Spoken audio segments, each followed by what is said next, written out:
আব্দুল্লাহ ইবনে মাসউদ রাদিয়াল্লাহু তাআলা আনহু একদিন বাজারে গেলেন। বাজারে গিয়ে দেখলেন অসংখ্য লোক এক জায়গায় সমবেত বা জড়ো হয়ে আছে। আব্দুল্লাহ ইবনে মাসউদ রাদিয়াল্লাহু তাআলা একটু করে সেখানে এগিয়ে গেলেন। যা দেখেন যে একজন লোক গান গাইতেছে, তিনি শিল্পী ছিলেন, তার কণ্ঠ এত সুন্দর ছিল। আব্দুল্লাহ ইবনে মাসউদ রাদিয়াল্লাহু তাআলা তার কণ্ঠ শুনে তিনি মুগ্ধ হয়ে গেলেন, তিনি হতভম্ব হয়ে গেলেন।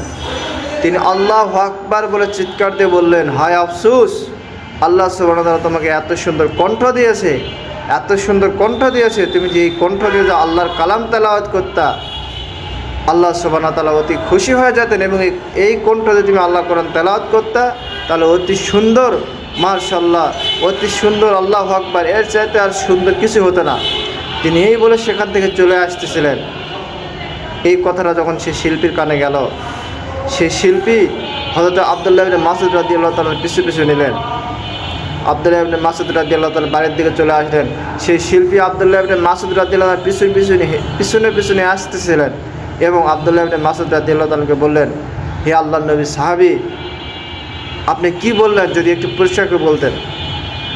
আব্দুল্লাহ ইবনে মাসউদ রাদিয়াল্লাহু তাআলা বললেন, হে আল্লাহর বান্দা, হে আল্লাহর গোলাম, তুমি যে কণ্ঠ, তোমাকে যে কণ্ঠ আল্লাহ সুবহানাহু ওয়া তাআলা দিয়েছিল, এই কণ্ঠ দিয়ে যদি তুমি এই গান বাজনা বেহাপনা ছিটাইতেছ বা করতেছ, এই সুন্দর কণ্ঠ দিয়ে যদি তুমি আল্লাহ রাব্বুল আলামিনের কালাম তেলাওয়াত করতা, আল্লাহ সুবহানাহু ওয়া তাআলা তোমার প্রতি এত খুশি হয়ে যেতেন এবং আল্লাহ সুবহানাহু ওয়া তাআলা ফেরেশতারা তোমার প্রতি দোয়া করতেন।